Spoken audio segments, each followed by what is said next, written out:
Assalamualaikum warahmatullahi wabarakatuh.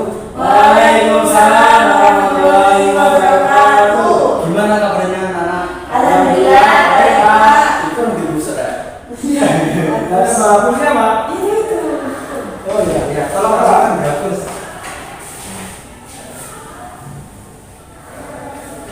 Kegiatan.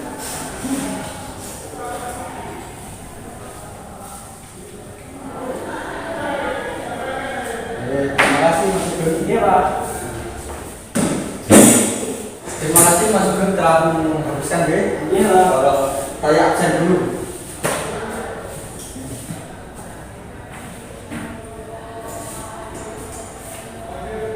Sugeng Hidayat. Iya Pak. Putri Nur Fadri. Hadir Pak. Ana Rafiqatul Ala. Hadir Pak.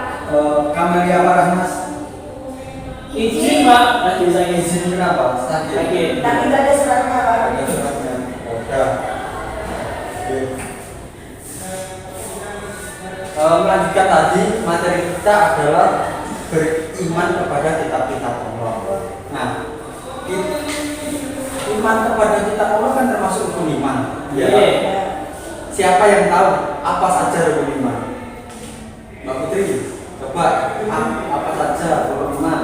Iman kepada Allah. Satu. Terus Terus kepada kitab-kitab Allah. Malaikat.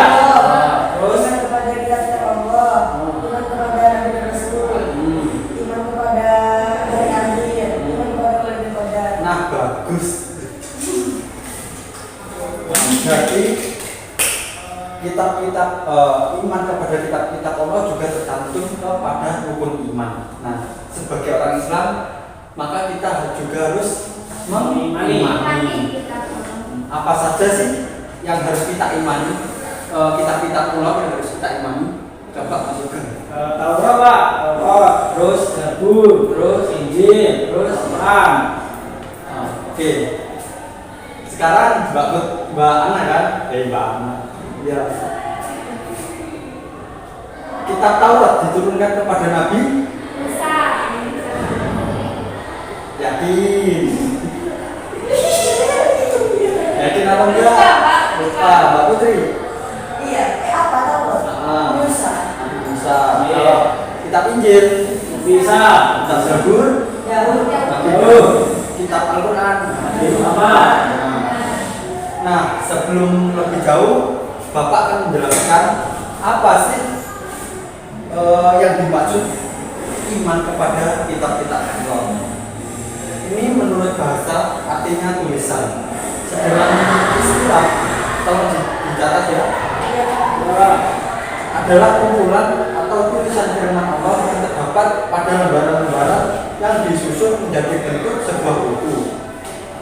Pengertian iman kepada Allah adalah meyakini dengan sepenuh hati bahwa kitab-kitab Allah benar-benar wahyu Allah yang diturunkan kepada para rasul oleh malaikat Jibril sebagai pedoman hidup manusia agar bahagia dunia dan akhirat. Berarti kitab-kitab Allah itu bisa sebagai pedoman hidup kita agar jalan kita lurus, enggak belok-belok.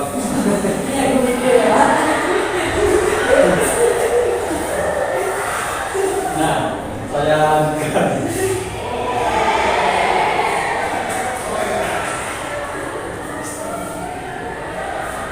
Iman kepada kitab Allah termasuk rukun Islam, rukun iman ketiga.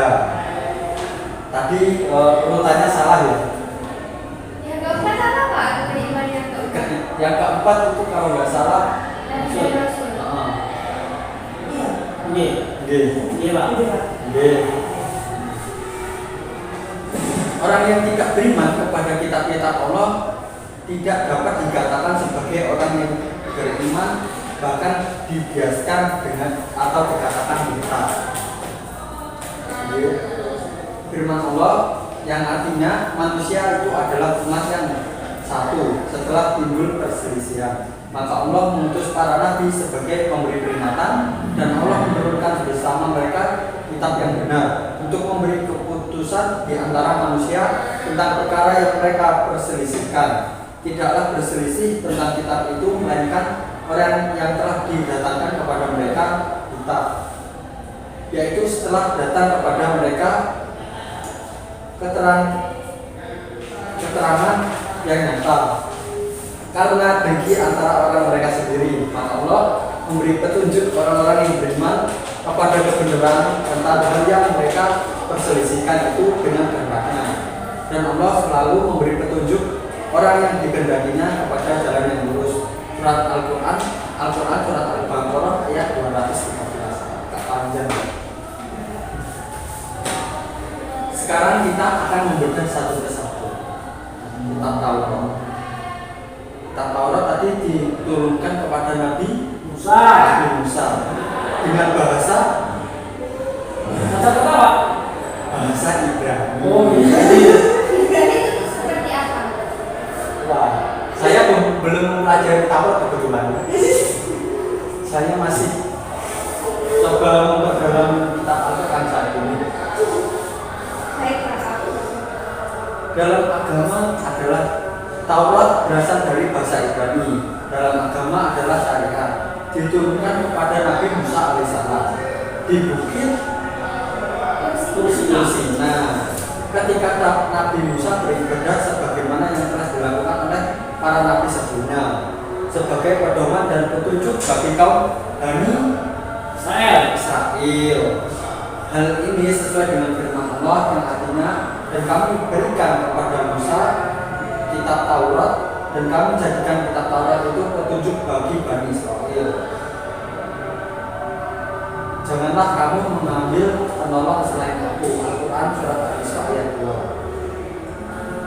Kita boleh nggak sih kita mempelajari kitab lain? Maksudnya selain Al-Quran? Ya boleh Pak. Kenapa? Karena bahasanya sudah berbeda. Sebenarnya, oh iya, Sudah dirubah oleh umat agama yang lain. karena seiring berkembangnya zaman banyak orang yang berubah sedikit demi sedikit dari asli menjadi saat ini yang kurang original. Kita hanya diwajibkan untuk mengimani, tidak untuk mempelajari. Iya. Nah, ini beberapa isi pokok kitab Taurat dikenal dengan 10 hukum perintah Tuhan, baik larangan dan perintah yang sesuai dengan tempat dan kondisi saat itu ketika zaman dulu. Yang pertama, menjelaskan akidah yang benar, yaitu mengesahkan Tuhan. Itu isi pokok pertama dari kitab Taurat. Yang kedua, melarang menyebut nama Allah dengan main-main. Kita tidak boleh membuat main-main kata Tuhan, kata Allah. Kita tidak boleh bermain-main dengan itu. Seumpama melecehkan dengan apa ya? Benar Pak? Ya, dengan salah satunya. Ya. Yang ketiga yaitu memuliakan hari Sabtu. Nah ini saya kurang paham. Nanti saya pelajari lagi. Oh iya Pak. Yang keempat, menghormati orang tua. Yang kelima, melarang mencuri, larangan membunuh manusia, larangan berbuat syirik, larangan melakukan zina, larangan menjadi saksi palsu, dan yang terakhir, larangan memiliki keinginan anak atas hak orang lain. Itu beberapa inti pokok dari kitab Taurat. Nah sekarang kita ke pembahasan selanjutnya, yaitu kitab Zabur. Kitab Zabur diturunkan kepada Nabi Daud untuk disampaikan kepada umatnya dan dijadikan sebagai pedoman hidup bagi umat Yahudi. Firman Allah yang artinya, dan Tuhanmu lebih mengetahui siapa yang ada di langit dan di bumi, dan sesungguhnya telah kami lebihkan sebagian nabi-nabi itu atas sebagian yang lain, dan kami berikan Zabur kepada Daud. Quran surat Al-Isra ayat 52. Kitab Zabur berisi nyanyian pujian kepada Allah atas segala rahmatnya, juga berisi zikir, doa, nasihat, dan hikmah-hikmah. Sedangkan syariatnya mengikuti syariat yang ada dalam kitab Taurat. Berarti kitab Zabur ini mirip kitab Taurat, tetapi di situ ada tambahan-tambahan seperti zikir zikir, pujian-pujian kepada Allah. Menurut orang Yahudi dan Nasrani, kitab Zabur sekarang ada pada kitab Perjanjian Lama yang terdiri dari 150 pasal. Kalau kita mungkin ayat. Kok ayat? Surat.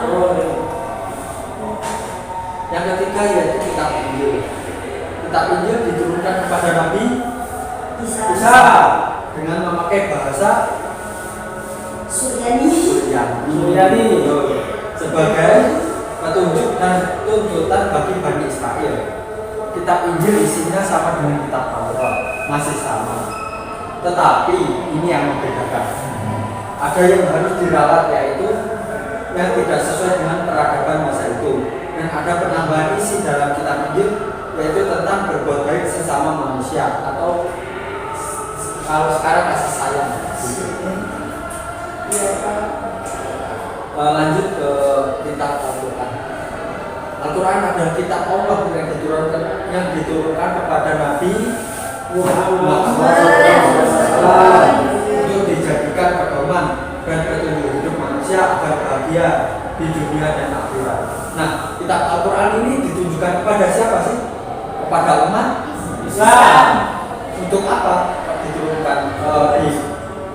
Diberikan kepada orang Islam sebagai pedoman hidup agar kita senantiasa berada di jalan yang benar.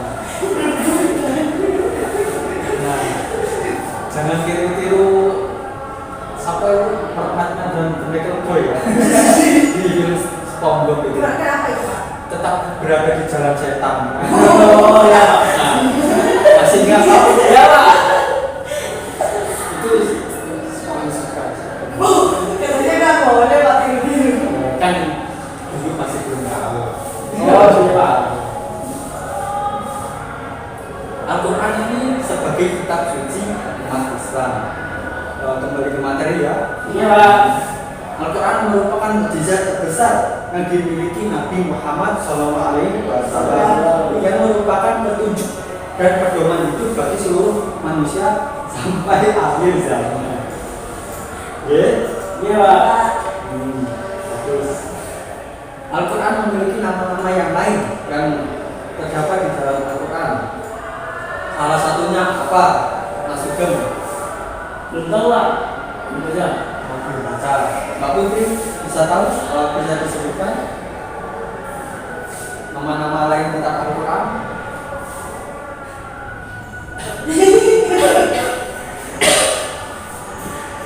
Nggak tahu Pak. Tahu. Mbak Ana pasti nggak tahu juga. Saya tahu. Salah satunya adalah Al-Furqan atau pembeda. Oh iya deh, iya Pak. Ingat deh saya. Ya kalau orang baca. Kenapa kok di alat apa kok Al-Furqan kok pembeda? Apa sih yang beda dari kita ini? Isinya apa? Isinya Berbeda. berbeda. Oke. Terus paling sempurna. Iya. Terus kalau kita membaca kita mendapatkan pahala. Pahala. Nah, belum tentu kita membaca kitab Taurat, Injil, Zabur kita bisa mendapatkan pahala. Kan ya. Allah alam. Terus disebut juga sebagai al-huda atau petunjuk.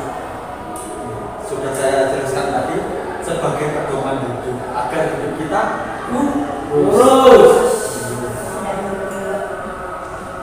Al-Quran sebagai kitab suci umat Islam yang harus dipelajari dan harus diamalkan isi kandungannya.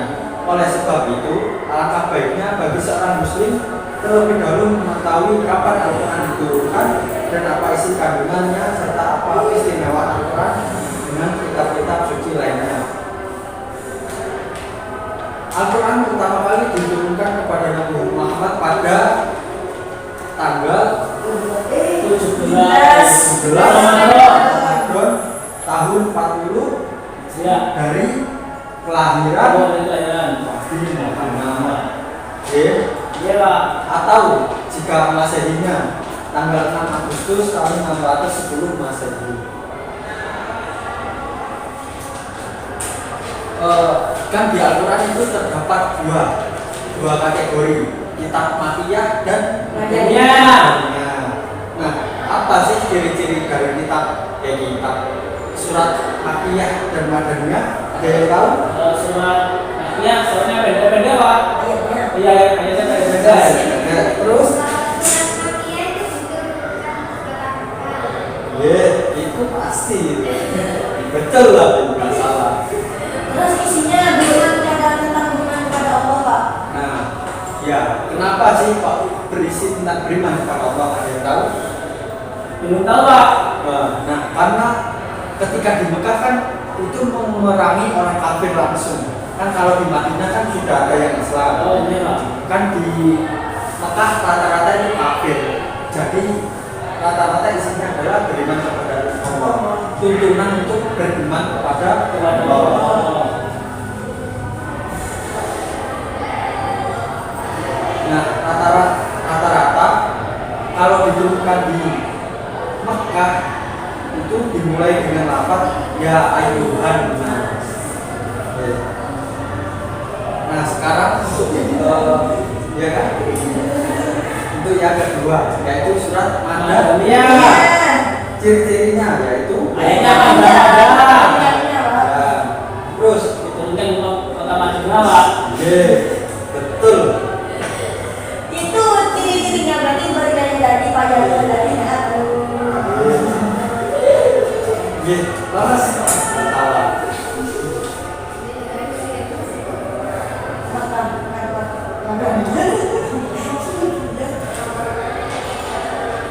Isi kandungan Al-Quran sampai akhir zaman kandungan Al-Quran berlaku untuk semua manusia dan untuk semua golongan. Allah itu akan menjaga Al-Quran agar tidak berubah-ubah. Ya kan Iya, Pak. pernah dengar kan Iya. bahwa Allah akan senantiasa menjaga Al-Quran. dengan perantara para hafiz Al-Quran. Jadi kalau bisa yang ingin mau jadi hafiz, saya dukung. Siap Pak. bayar. Saya beli beasiswa. Itu apa? Insya Allah.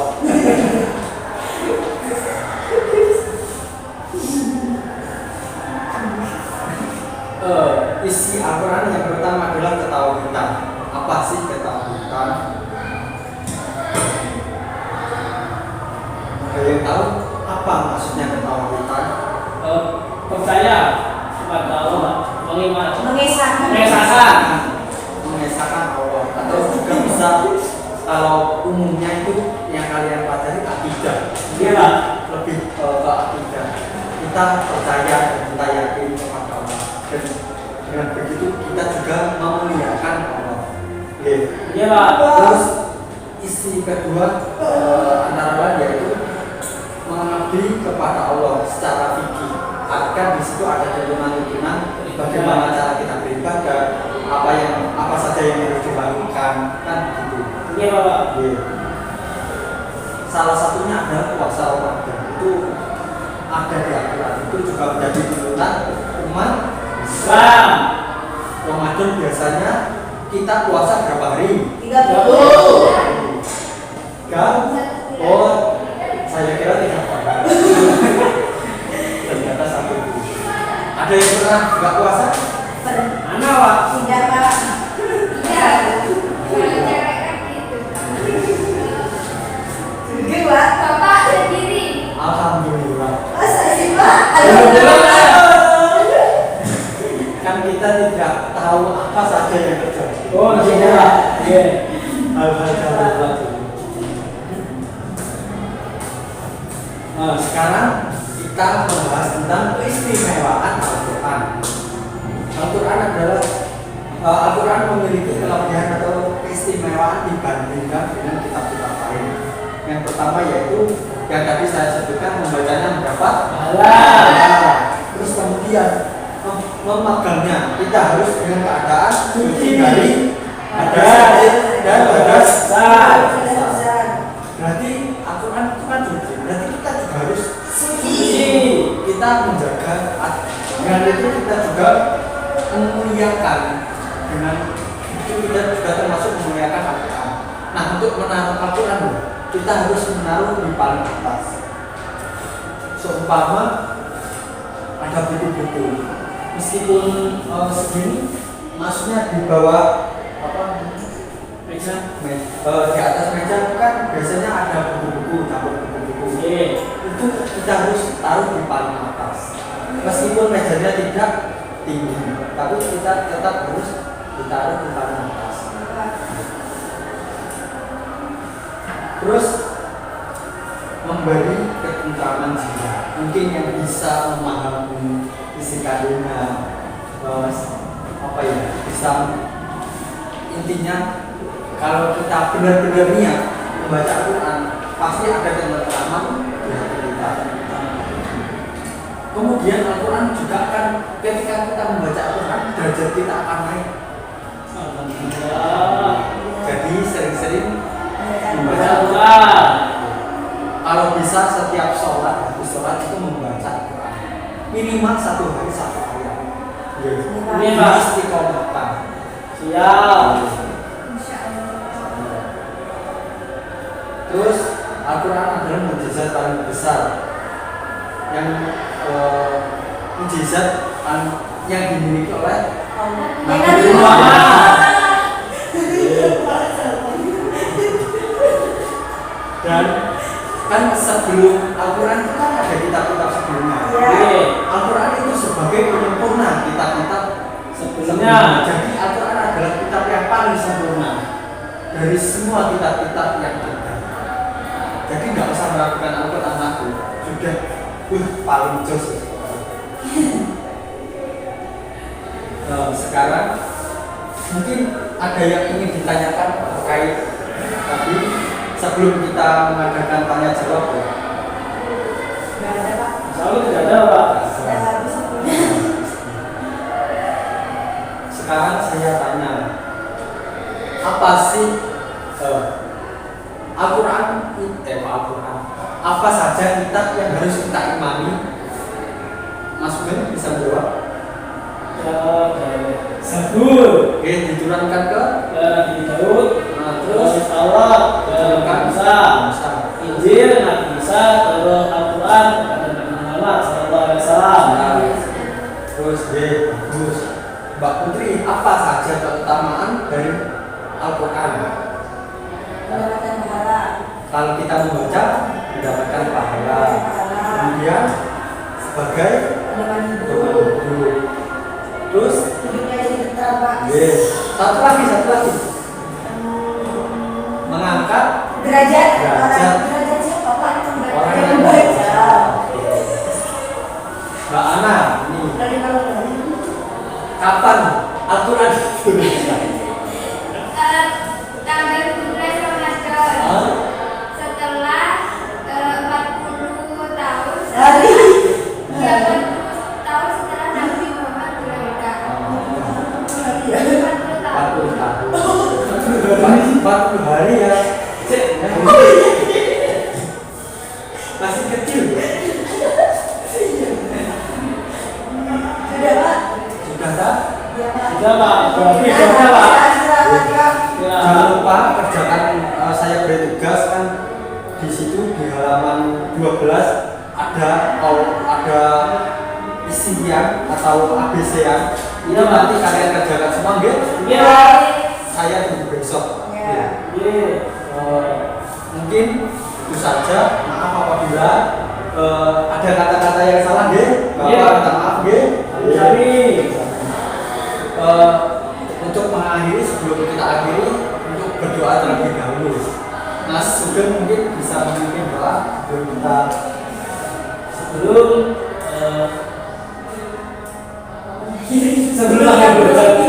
pada hari ini pada kita berdoa bersama.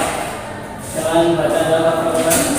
Bismillahirrahmanirrahim. Subhanallahumma wa bihamdika asyhadu an la ilaha illa anta astaghfiruka wa atubu ilaik. Walhamdulillahi rabbil alamin. terima kasih. Wassalamualaikum warahmatullahi wabarakatuh. Waalaikumsalam.